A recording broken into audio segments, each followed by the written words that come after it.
Hey guys, welcome to TechTree's tutorial. In today's video is we're gonna learn about how to see my Spotify Wrap in 2023.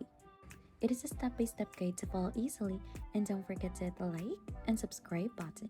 So let's dive right in. So Spotify Wrap just recently dropped, and if you're eager to see your Spotify Wrap for 2023, you'll just need to head onto your Spotify app for that. So once you're already in onto your app, onto the upper part, you should be able to see the wrap, which is actually enclosed with colors in there. So just have to click onto that one, and you should be able to see your 2023 wrap with that one. So you could unwrap your listening highlights for that. You'll just have to click onto that. So you'll just need to see it.